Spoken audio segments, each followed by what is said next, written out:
Thank you. All right, welcome to the April 22nd, 2021 Whitman's Buildings, Facilities, and Capitals Expenditures Committee meeting. I'll start with the Pledge of Allegiance. Pledge allegiance. Pledge allegiance to the flag of the United States of America, To the Republic. to the republic for which it which stands, stands one nation, under God, indivisible, indivisible, with liberty and justice for for all. all. Thanks, everyone. All right, so I was telling Fred earlier, we did not get any new meeting minutes. The goal is to, at some point, which will probably happen at the beginning of next season, is to really have those meeting minutes after each meeting, dispersed well before the meeting, and then we may even follow, if it's the will of the committee, maybe even follow the school committee's format, in which the draft meeting minutes go out, reply back with edits, and then just review and then just vote on them, instead of having to go through them during a meeting. So we do have one that we passed over. Justin, did you look into when you joined the meeting? Join me. Oh, no, it was me. I did not review the tape to see when I joined the meeting. All right, so we'll pass over that again. Yeah, I'll make a note for myself to do that. All right. So before we get into today's business, does anybody have anything that they want to discuss, or questions, comments, concerns? All right, Lincoln, do you want to provide a town administrator report? Sure. Thank you, Mr. Chairman. So not directly capital related, but certainly has an impact on our capital plan with respect to the amount of free cash available and other funding sources. But this week at the Board of Selectmen meeting, the selectmen adopted a budget to go on the warrant at its next meeting on May 4th. I would expect they have a draft warrant now, and I'd expect they'll probably be taking up and probably approving a finalized warrant. Town meeting, the Board of Selectmen decided this on Tuesday night will be June 2nd, pending the final complete confirmation from the schools that the field will be available at that time. It's set up for graduate. It will very likely be set up for graduation by that time on Friday. So the graduation is June 4th. So we can just, as we did last year, just use the field there. And it looks like, as I said, it will be June 2nd with a rain date of Thursday, June 3rd. So I think that's pretty much it for me for town administrator report. So thank you. Okay, and just to add to that, June 2nd is a Wednesday, so that's we're looking for that. That's different from past years that we usually have it on a Monday. Yeah, we were trying to do it on June 7th, but the moderator is going to be out of town that week, and he, as one might expect, he definitely wants to be there. So just trying to work around everyone's schedules here. Okay, thank you. So for the Finance Committee, the Board of Selectmen have through Town Administrator through the Board of Selectmen has prepared a draft Article 2. It's different in regards to its format, and presented that to the Finance Committee, and the Finance Committee's goal is to make votes on those on the Article 2, as well as warrant articles before town meeting. We haven't made the Finance Committee hasn't made any votes to date. That's really all the update I have on that. Fred or Don, Fred, do you want to provide a middle school feasibility update? Sure. So as I believe we reported out last week, we've been invited to take the next step into Module 2. which was distributed to the middle school building committee members, I believe yesterday. It was sent out. It's 100 and some odd pages as to what module 2 is. We'll be meeting Monday evening or Monday afternoon over at the Whitman Middle Cafeteria and going over that, what our roles and responsibilities are. I do expect us to form a owner project manager selection team at that point in time. We'll also be drafting at that point an ad for the Central Register and a local publication as required by MSBA. Once we get that into the works, the selection committee will be interviewing the folks, bringing the final candidates to the full building committee to then go to MSBA. I'm not sure if the folks need to, the way things are structured, if they go directly from the building committee to MSBA, or if they have to, quote unquote, we need to stop at the school committee. I don't believe so. I believe it goes directly. And Lincoln, you may be more well-versed than I am. I am not sure about that, but I have some reading to do this weekend too, so. I mean, I have it up here and it's, I keep going back Yeah. and forth on it. But the project dates that we need to hit in order to get things going, we need to get our butts into gear, so to speak. And they don't give us much time because they just approved us on the 14th last week. So, but we'll do it and we'll get moving on it. So some of us will be a little bit busier than others and push from there. So that's pretty much where we stand on that. It's exciting to get moving on it, so to speak. Great, good. That's good news. All right. So with that, excuse me, the only thing we have on the agenda, we voted all capital articles, passed over 2.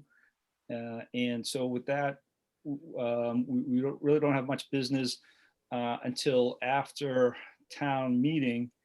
And that's, what we discussed early on during the season was the capital improvement plan. I spoke with Lincoln earlier and, haven't really,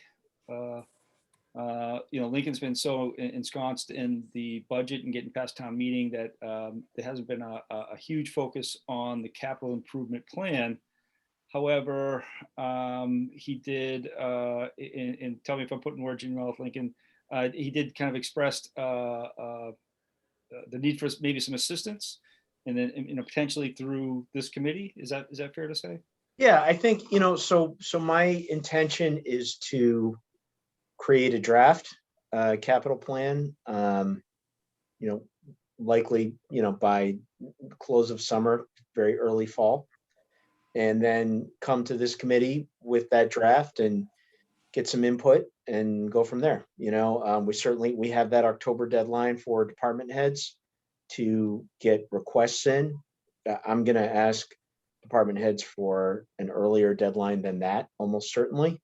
But we have had that deadline in place for this committee, and I would certainly, and it will certainly continue in place even if the changes, the relatively nominal changes to this committee are adopted by town meeting in June. So so that's my plan. That's what's in my mind about timing. I'm intending to. I think it would probably very likely look very similar to what the Collins Center adopted or produced a year and a half ago now. And so I think, it'd certainly have a similar format. I think that's a good format, but certainly if folks have feedback in the interim about things they want to see in there, by all means, let me know and we'll work together towards it. Perfect. Yeah. And that's what I wanted to engage in that conversation today. It does, really not at a, in the weeds level, but, at a 30,000 foot kind of looking down level is if, we talked about this capital improvement plan early on, months ago. But we, in regards to, what it is and what kind of format we could potentially use.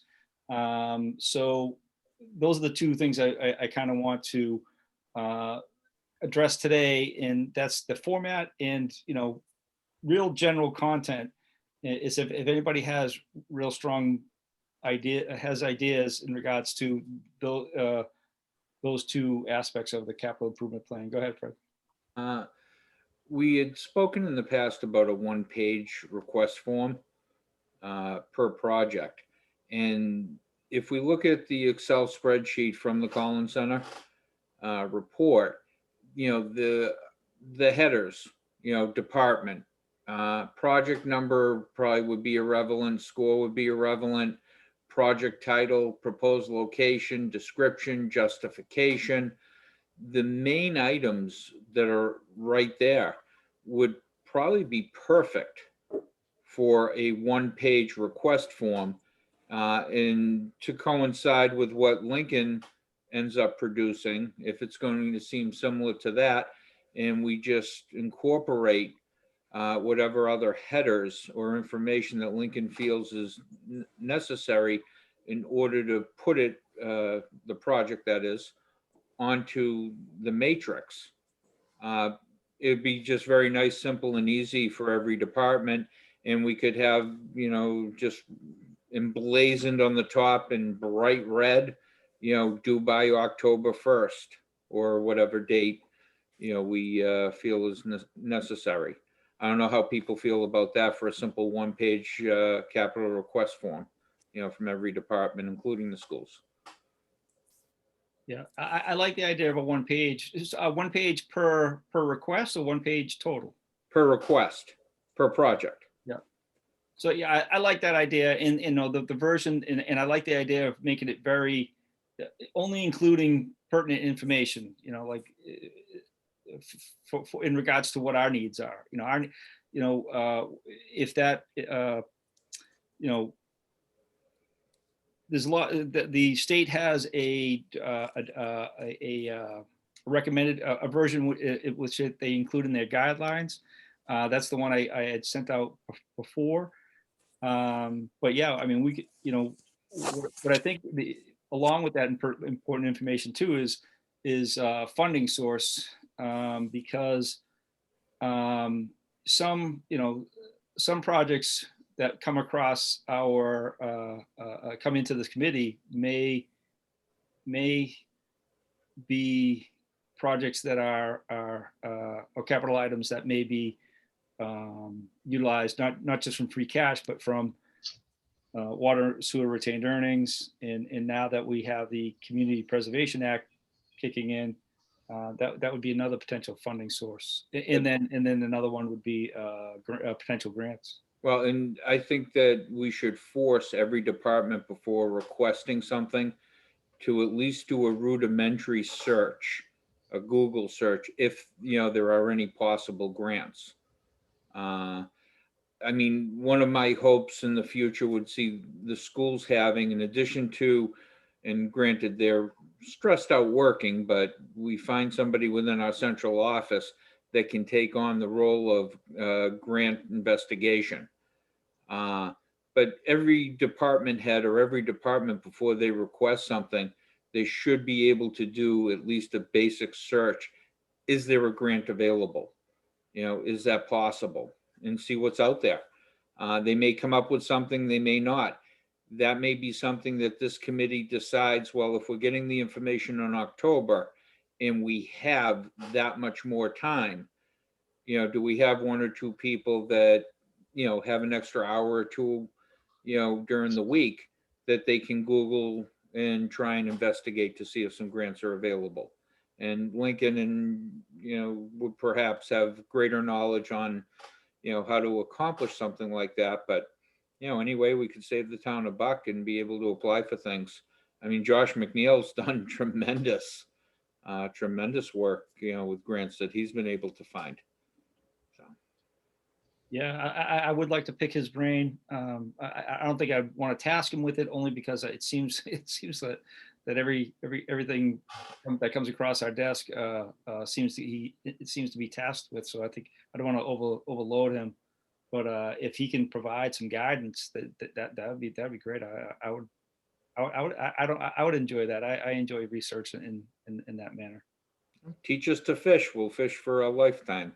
just give us the fish. We only eat for a day, and well, I like to eat a lot, so Right. leave that one alone. So the other thing in regards to, so that's the capital request. So in regards to the format, I know the Collins report has a certain format.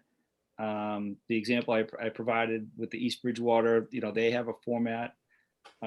Does anyone have any preference? Do they like one other than the other? I know I have my choices. Mhm. I reviewed your East Bridgewater one that you submitted. It looks good. I like the fact that it has funding, or at least the availability of where we are financially at probably every given time. I think that's the important thing. And I guess really, you know, and I think that we all have a different opinion of what our role is, right? And I think we just really have to define that within Whitman. So, we don't want to be department heads or selecting for department heads. We just want to be kind of I guess, just somebody to dot the i's and cross the t's of what makes sense in a project. I think that's where we can bring value. But I'm still struggling with understanding what is our role besides, how far do we go into a project? How far do we research a project or approve a project? Obviously, these department heads are bringing things to the table that they need. I'm not questioning that. So what are we doing? I think we need to define that. That's step one, I think. Right. So the new language, the big change that I see is it removes the word manage. So it takes that out. So we no longer have to define, try to define what manage is. But take for example, the projects that we've seen this year, or this year and last year. Last year it was the DPW feasibility study. So, when we got updates on that, we had questions in regards to how the vendor was chosen in the terms in which the responsibilities they had during that feasibility study. Do we continue down that road? Projects, building projects of that nature. Well, I guess I shouldn't say that. I was gonna say projects like that don't come across too often, but I guess they kind of will, because for example, the parks repair of the upgrade of the park playground equipment. I guess that's the same thing, but at a lesser degree. Like, do we want to not then ask whoever's managing that, for a copy of the request for proposal and start there, or do we want to start asking questions after the request for proposal? Go ahead, Fred. I would think that it's more, a mission statement type of an answer. And I would look at our committee as to determine the viability of a project, both financially and worthiness, so to speak. Like, I look at that playground project, and to me, that is $30,000 that you need to spend ASAP. It is utilized by so many young families within our town. And we want to make sure that it's safe. That's, the underlying factor. So that would be something that I would consider to be completely viable.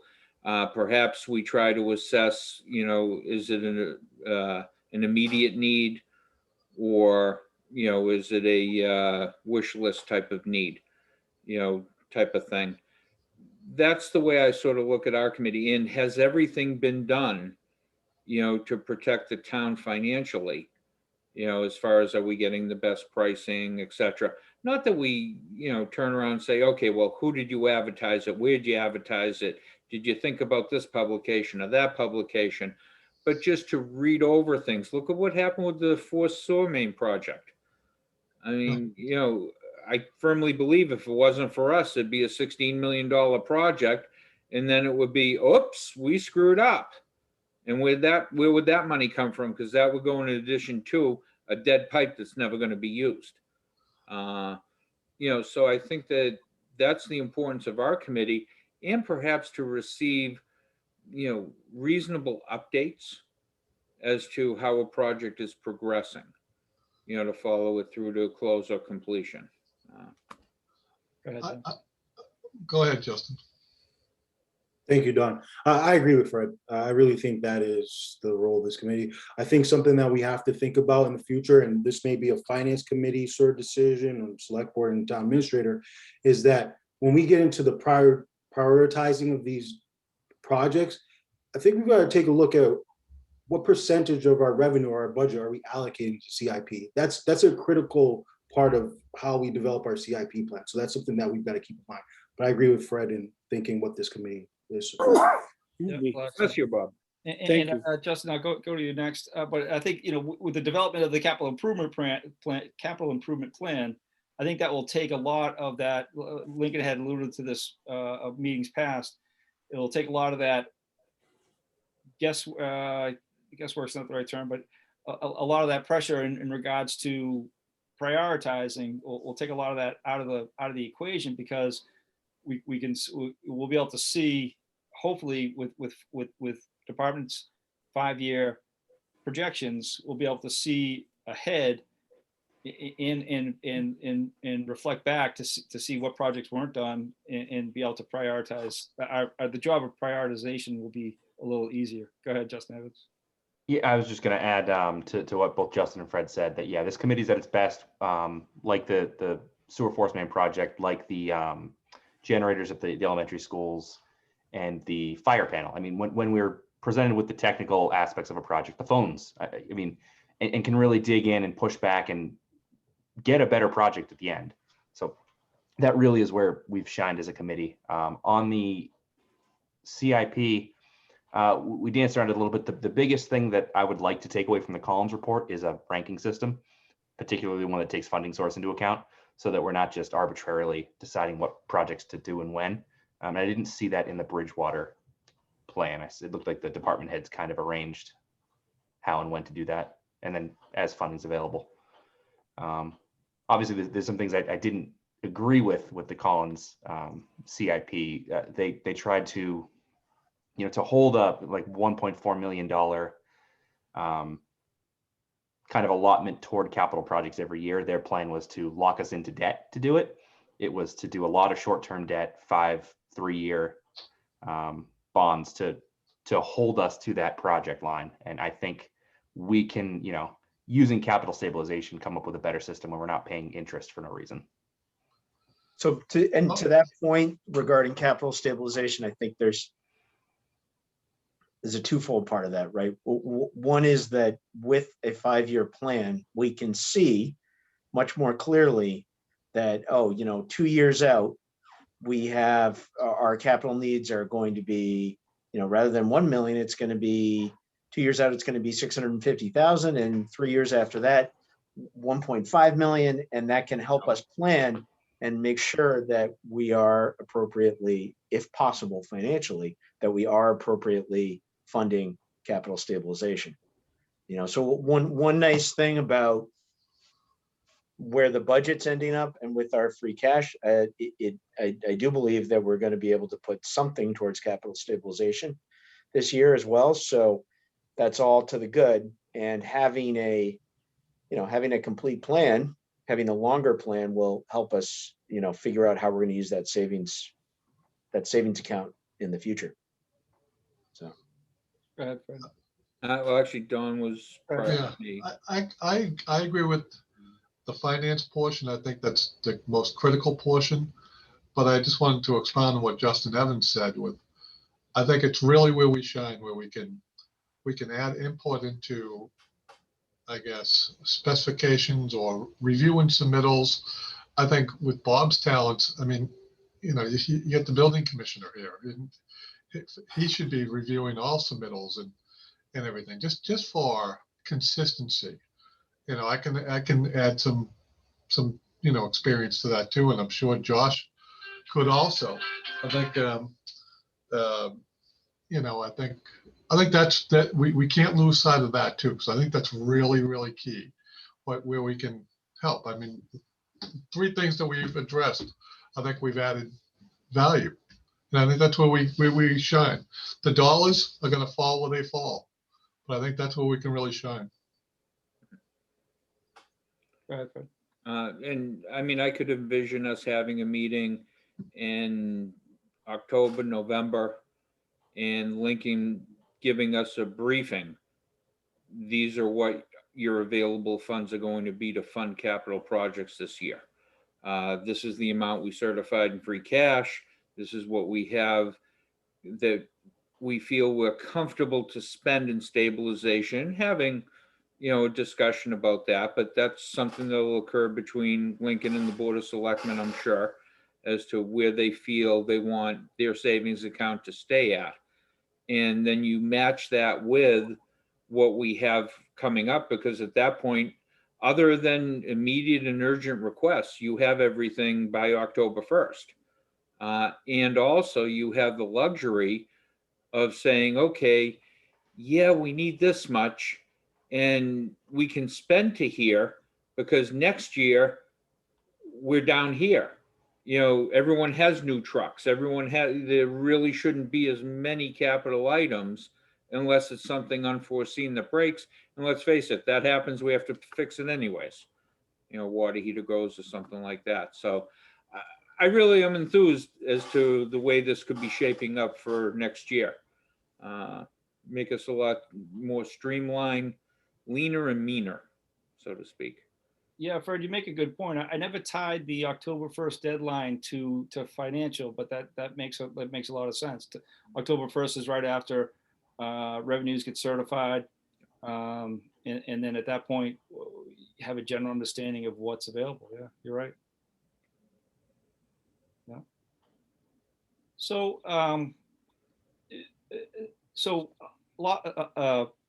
the big 3, police, fire, and DPW. Schools. Okay. I'm Yeah. sorry, I had a All right. little tick in my throat. Big 4. So the big 4 have, they're larger departments that have vehicles, right? A lot of departments have few vehicles or no vehicles at all, and it is so. If the vehicle ends up being a capital item, still defined under the new language of if passed during the next town meeting, do we want to include that information in there so we can see, okay, this vehicle, we have a list of everyone's vehicles, and we know that, say one department has 10 vehicles, they purchased one, year 1, and they're estimating that vehicle to last 7 years. So we could, would it be our responsibility then to say, okay, at 7 years, we'll put a placeholder right there for to replace that vehicle. Obviously that's based on wear and tear, that could go up or down. But is that type of information that we want to include in our capital improvement plan? Go ahead. I think so. I would think it's something we want to include, but that should be the responsibility of the department to be including that. There may be information we don't know. It may be, getting diminished use, that we don't know about. I'll take our schools, and I just looked at the matrix again real quick. They don't put vehicles on there. Okay, and quite frankly, that's the wrong thing. They should be on there, and I did have that discussion, a few weeks back. They're capital items. The last vehicles we bought were 2012, 2013. They were paid out of building use money, which has taken a real big hit the past 2 years. But we still need vehicles. We transport food. We do our own snow plowing. We do our own landscaping and maintenance. We need to have, they're an essential part of our operation, but yet there's no planning for them. And if all of a sudden we put it on the matrix and come to the town, where'd this come from? 30 grand, 40 grand, 50 grand. you know, but meanwhile, if we had it on there from 5 years ago, that we knew we were gonna need to replace a vehicle, now it's more understood. You know, so I think, I know we've got, and when I say we, I'm talking the schools. We've got to get our own house in order a little bit better as far as projecting goes. And that could be true for other departments as well. That they need to project out better. The better we can project, and if we can look back historically as well, the better we're going to be able to operate. Go ahead, Justin, and we'll go to Don if you still want to comment. Go ahead, Justin. Yeah, I would say that I don't necessarily think you need to have that list as part of the CIP, but that should be a part of our discussion. It's critical to have like a vehicle inventory list, and that would be a part of our sort of taking a look at the project, seeing if there's a project that could be deferred, et cetera. But yeah, no, I agree that we should have that. And moving forward, that's something that I would utilize as part of any recommendations that I make on vehicles. So yeah, I think it makes sense. Don, did you still want to comment? Okay. Yeah. So I know a lot of departments, they have their lists. So I guess the request would come from us and say, can we have your current list? Can you provide, they'll all be vehicles that have been in use. So the question will be to these department heads, something to the effect of, when would you anticipate having to replace this, or and then we that way we don't have to go back each year and ask them for a list. We can say, and we can just wait for their request, and then if their request doesn't line up with what the information that they provided us and the information that we inputted into the vehicle list, we can ask questions at that time. Really, I don't want to continue to make work for department heads just for the sake of making work. If we can manage our own information based on the information they provide us initially, I think that would take a burden off of them and put a burden onto us, I guess. So does anyone feel that the vehicle list should not be part of the capital plan? No, I mean, I'm indifferent as long as we have a vehicle list and something that we can work off of. It can be part of the capital plan, which is nice, or it can be off to the side where we have, if it's on an Excel spreadsheet, you can just have a tab that says vehicles, and it's listed by, by year, anticipated replacement, the use of the vehicle, department, etc. That'd be real easy. I think police is in a little bit different of a boat. I think that they look at theirs, I don't know if it's a capital item or a piece of equipment that gets used so heavily and handily. I know Lincoln, you had some different thoughts, on how to handle that, and because they're replaced all the time. Yeah, if I could, I mean, I think just about any vehicle, in my opinion, is part of the capital plan, because even with the new with the new standard of $20,000 and a useful life of 5 years or greater, I mean, police vehicles are on a replacement of like 5 to 6 years, and they're certainly more than $20,000. So, I respectfully disagree with the Madden report on that. I think it's a capital item. It's reflected as such in, this upcoming town meeting draft warrant. Unless you're talking about a mower or something under $20,000, every vehicle is going to be on the capital plan as far as I'm concerned. So now, like if you go to different departments, so now you have so when you get past vehicles, you have facilities. So then the question is, do we list facilities on the capital improvement plan? And then how, if we did, is there a matrix to include potential for future capital needs for that facility? I'm just, just for example, a building that has a large AC system, Do we say that, okay, that AC system is something that will have a defined lifespan? Do we include that type of information in the matrix? This is go ahead. If I could, I'd say yes, definitely.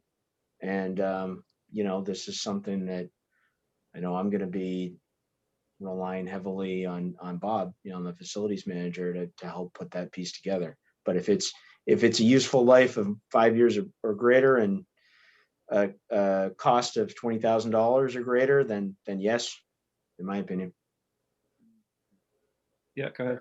I mean, for instance, within our matrix from the schools, it's on there for the Conley School to replace the rooftop ventilation units, as needed.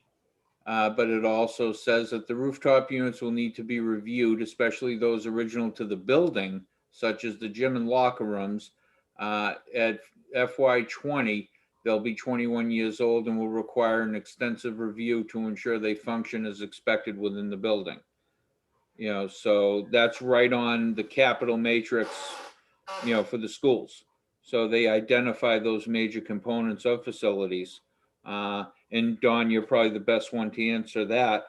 An annual review of different components, I would think, when they start to hit a certain lifespan, would probably be a necessity, I would think. Yeah, I mean, that's simple to get. I mean, RS means has life cycles, analysis is on that every widget out there, right? So, yeah, I mean, it's like an AC unit, right? The coil eventually, the copper and the fins are eventually going to just, rot out of the system. So you're spending good money at a bad piece of hardware, trying to keep it up and running after a period of time. It's better, more efficient just to replace it. But then you got to look at the entire building. I mean, would you do that at the middle school? No, you band-aid it forever until the middle school gets demoed and thrown away. So there's judgments on everything. But I think you have the department heads try to throw life cycles or life, cycle analysis on all that pieces of hardware. But then it's our committee's role to actually review what is the best thing for the town. So when the request goes out, would the request be something to the effect of, please provide the facility in which your department is in charge of, and any components, any associated component associated with that might be, considered whatever the value of the capital item, capital value is, include any item, any component in the value of greater than the capital dollar figure, something to that effect? Well, you can do it a couple of different ways. You can either start building historical data on repair cost and replacement cost. You can do it that way, or you could look at the life cycle. There's a couple of different things, and maybe on things like that, we could ask for both. Give us the repair historical data. I mean, if a piece of equipment is in a like just say an elevator, right? I mean, there's elevators that they run pretty much, you're just replacing components. You're not going to replace the cab and all the other things. Maybe the beams that go up the side that the brakes go on and stuff. But you may replace the cable and the motor and the controllers and stuff like that. But you wouldn't ever. Once you have an elevator, you're not going to replace the entire elevator, right? So there's certain things that, even though it might say it has a life cycle, you would just probably replace component components forever instead of the entire thing. So it's really, it's going to sound weak, but it's a case-by-case basis. Yeah, and that's Fred, I'll get to you in a second. And that's what I'm trying to get at. Like where do we start at, and where do we end? Like what's the we wouldn't want to know about a desk but we would, you know, we would want to know about the AC units. So is it, you know, where do we draw that? Where do we cut, where are those cutoff lines? I guess is the question. Go ahead, Fred. And I sort of disagree with you because we'd want to know about furniture and fixtures. You know, just as a matter of plan. Now, it may not meet the capital threshold, but you know, if you're talking a big bulk purchase like the library needs all new desks, you know, for the patrons, you know, that could easily be over $5,000 and a lifespan greater than 5 years. I was hoping to say this before Mr. Curran got back, but you know, if you look at, for instance, our library, or you look at town hall in Lincoln, you're one of the smartest people I've met. You're a very intelligent person. But when it comes to the facility itself, you know, Bob Curran is the facilities manager. He's the one that knows what's what. I would say we rely on that person, you know, for, you know, the rooftop units, the AC units, the, you know, periodic making sure the maintenance is done. You know, I know we have the wonderful mini splits in the town hall. They work fantastic. I also know I have them in my own house. And if you don't take that little screen out and you don't clean it right, all of a sudden it starts dripping water and backs up on you or freezes up, you know, in the summertime. So, you know, you got to make sure that the maintenance is performed. You know, that's where we would lean toward our facilities manager to give an assessment of any rooftop units, heating, furnaces, etc. And I'm sorry if it's putting more work on his plate and he's going to want to whack me one afterwards, but. Oh, but that was exactly what I was going to say. I mean, I don't expect the police chief to be on top of what needs to happen with the hot water boilers at the police station. That's, you know, I'm sorry to say it too, because it is more work, but that's the facilities. That's Bob's, you know, part of Bob's job to do that. And he does do that, right? You know, I mean, we're not talking about a lot of new things here because Bob is great at his job and he does do that. So, but it's not, I don't think it is coming from the police chief or the fire chief or the library director. Yeah, and we're talking about management here, and that's fine. You know, like I'm just thinking like, okay, the fire state, if the fire department, if the police station has a hot water boiler, and it's anticipated that the hot water boiler replacement would be over the threshold and could be considered a capital item, that's fine.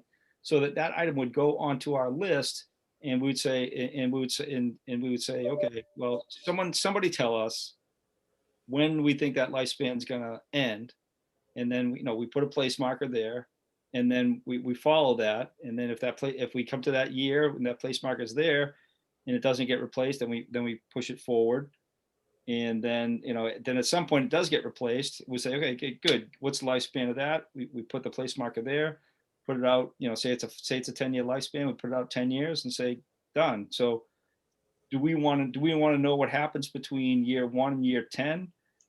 I don't know if we want to know that, but we would want to know, okay, well, at year 7, if this thing's getting replaced, well, why? You know, you told me that it's a 10-year piece, you know. So I don't know if we want to get into the management of the maintenance, but we you know, I guess the problem with what I'm saying is that I say it out loud, is that I guess, you know, we're not being, we can't be proactive. But I guess, you know, on the other side would be relying on our facilities managers to be proactive. So, and then we're reactive. If I can just add one thing, we've kind of touched base on this before, and we're going full circle here, where we've talked about this a few years back, where we need an asset management software, or, you know, some type of thing like that, where it can, once it's populated, it'll give us life cycles of every piece of equipment. It'll give us the historical data of repairs. If it's being excessively needing repairs, maybe it gets kicked up on the replacement cost. But until we have that, you know, we have, it's all, every department head's I guess role to provide that to us on a yearly basis. But if we had something like that, then we could project much easier, just like we probably all want to do. try to have a How 3. expensive is that 7 software? plan. What's that? Is it inexpensive or expensive, that type of software? Well, I sat down with Ernie when I first took this role in this committee, and he's got a software package called School Dude. School Dude, I'm the one that pushed for that. Okay, so School Dude, and then afterwards, Ernie and myself, we contacted one of the reps for School Dude, and it's an add-on that we can get, the asset management, and we can push it to, even though it's called School Dude, we could push it and have other. It's kind of like a, like a org chart. You can have the high school or the school department, the district as being the base entity, and then every building after that. And then we can have a sidebar where we could have town hall, the armory, the fire department, the police. We could have those buildings also.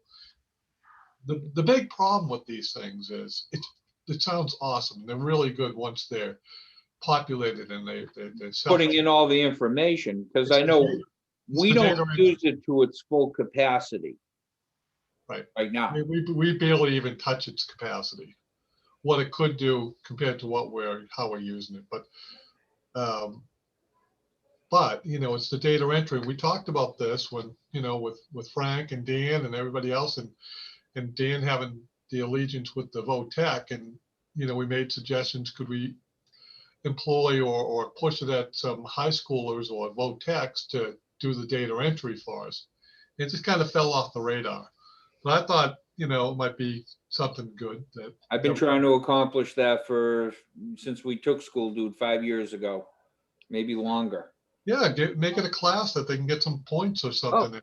I mean, just the fact that it would allow you to inventory every classroom and know what you're spending per classroom, which we can't do right now. It's ridiculous. If So you have a tech, either we push that, or we let it fall off the radar, because I'm going to get real aggravated. we were circling back to where we were a few years back. Yeah. So, yeah, and go ahead, Justin. I was just gonna say, I don't want this committee to really scope creep too much into managing facilities and projects. I think if at the end of the day, what we can provide is recommendations to town meeting based on a 5-year capital matrix, I think that would be the ideal input from this committee to, the Board of Selectmen, the Finance Committee, everybody else who are making the recommendations.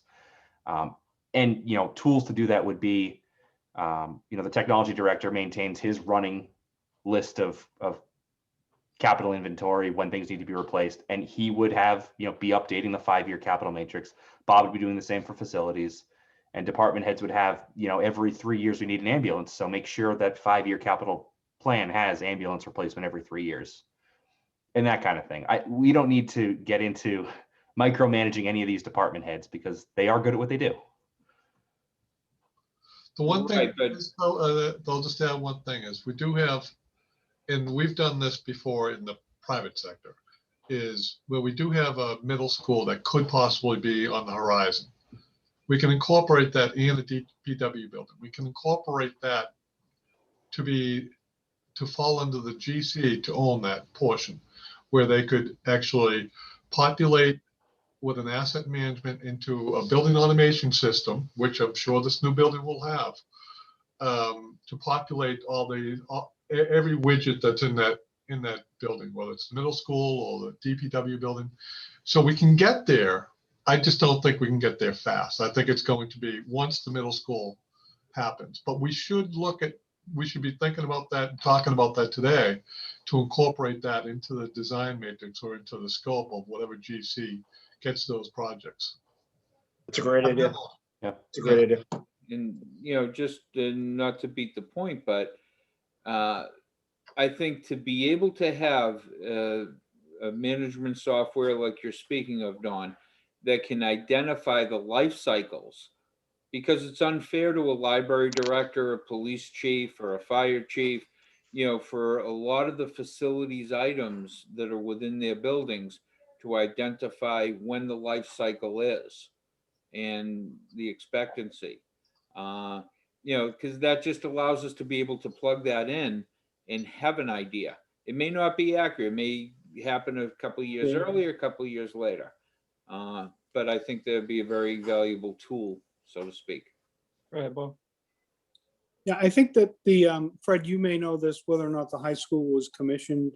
I know that the police station was commissioned and it was absolutely useless. So unless we have them enter all the data into a database somewhere that's useful, I know that the as-bills for the police station were given to the police chief at the time and nobody knows where they are.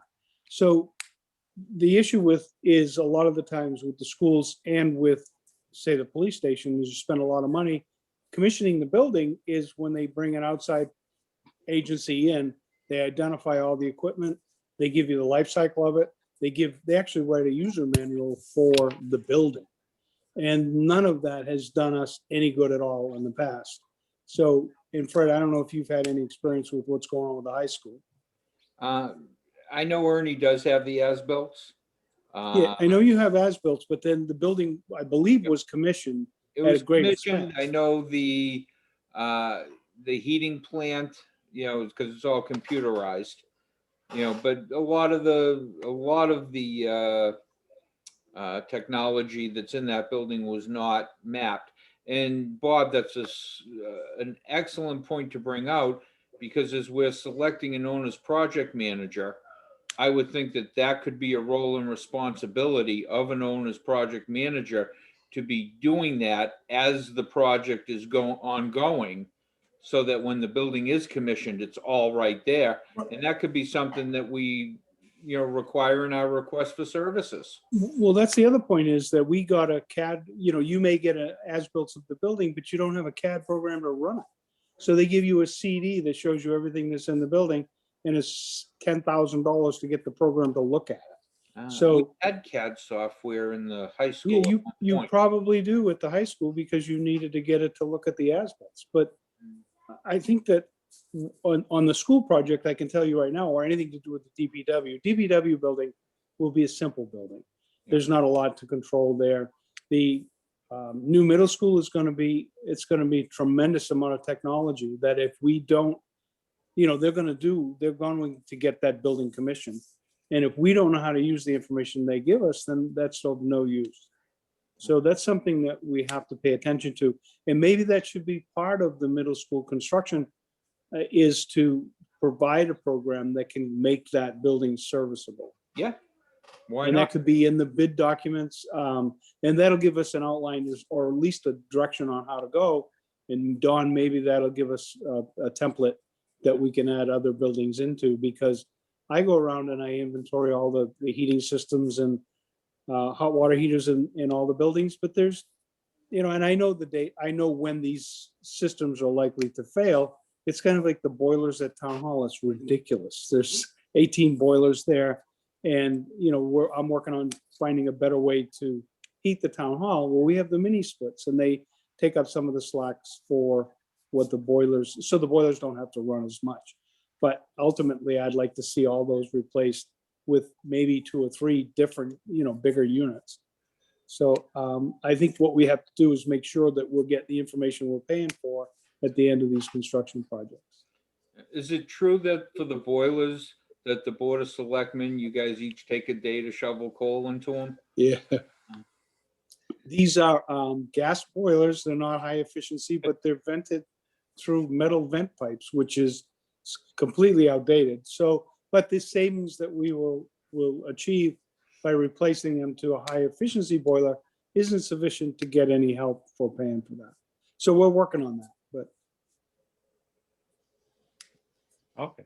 So we went in a lot of different directions, but so Don, we've had this conversation before, and I do like the idea of having some type of system, but at the same time, functionally for this committee, I mean, I don't think it'd be this committee's responsibility or intent to go into that system and take a look, but it may, that's why, we may be down 2 paths. Have that system in the future, but also some type of document that this committee works off of, that's not so elaborate in details, I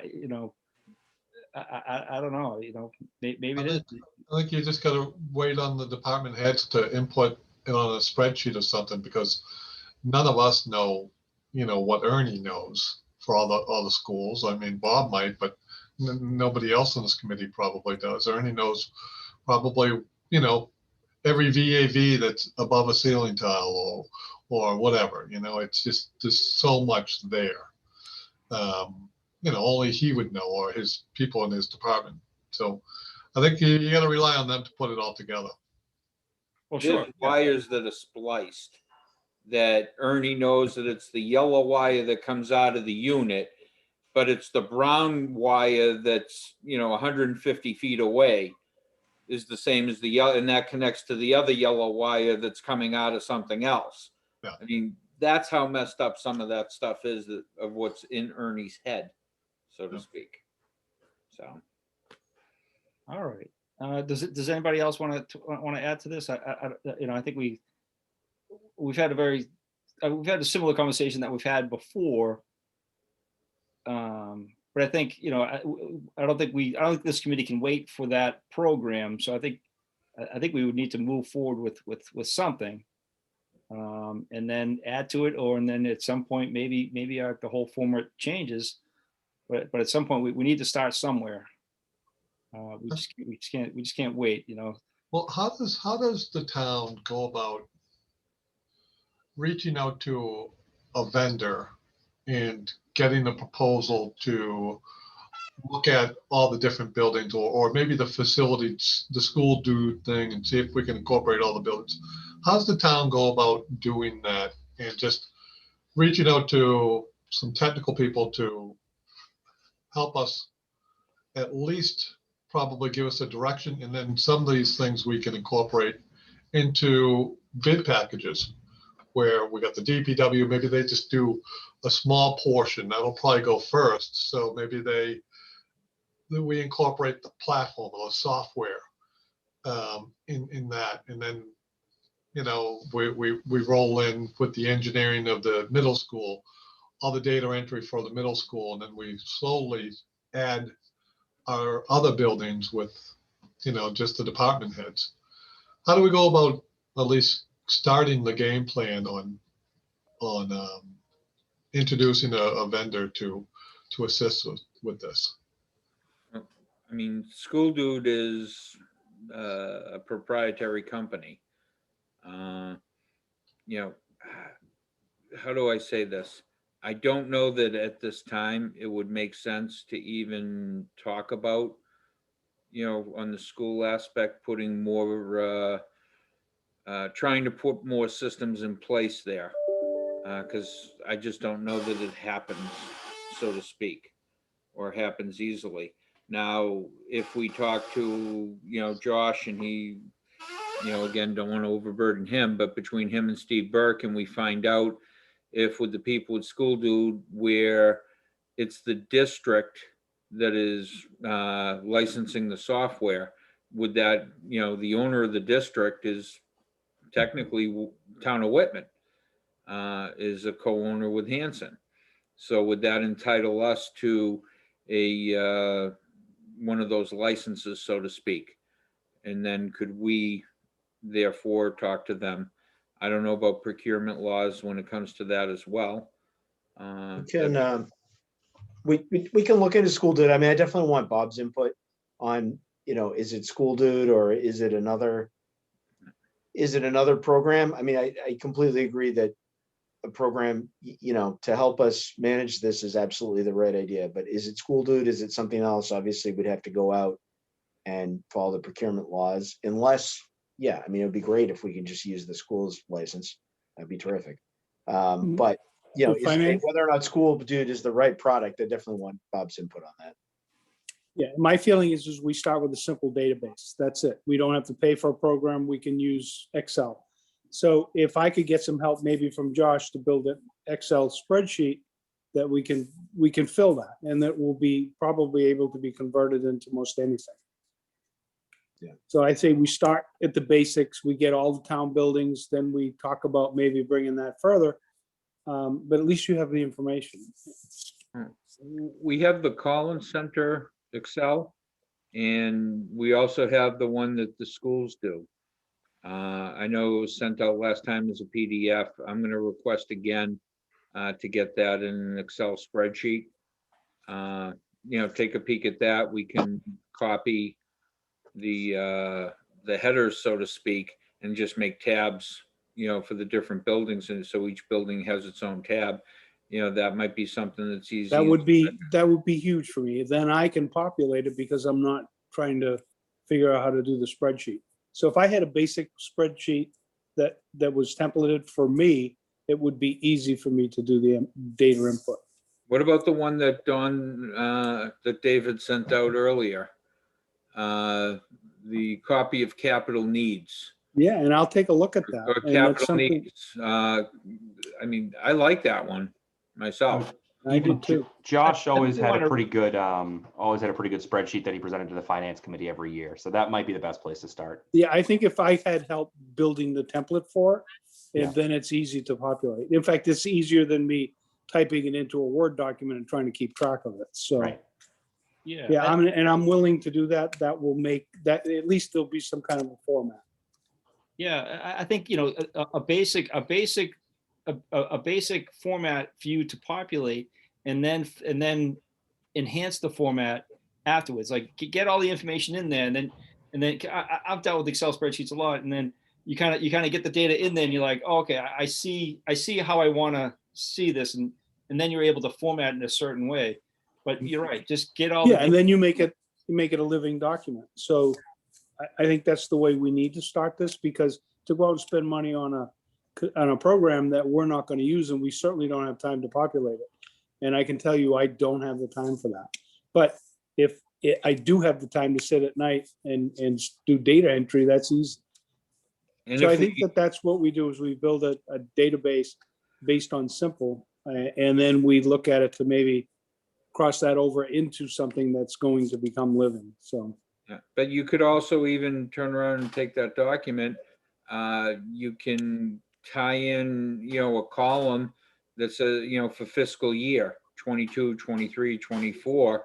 And so you have one main sheet, but then it'll separate, capital items for 22, capital items for 23, for 24. So you decide which view you want. You could even divvy it up, by buildings, etc. And really get into it. I'm okay with Excel. I don't know if I'm good enough to do that, but I know how to do that with pages, and then you populate one cell on one page, and then it's the same on a. yeah, like Different if page. equals blah blah blah with the formulas. Maybe that's a school project. Somebody that's a whiz at all that could help write that. I'm sure we could find one. At least we should be able to, because I think the more involved we can get our kids, in some extracurricular activities, to help out with the towns, etc., for extra credit, the better everybody is. And I'm sure that he is. I'm sure that some student who wants to go to building maintenance, go get a building maintenance degree at Mass Maritime would love this project. So. Yep. Yeah. Or Wentworth. We had them do a study at the middle school once. Not too long ago. All right, so that's all I got.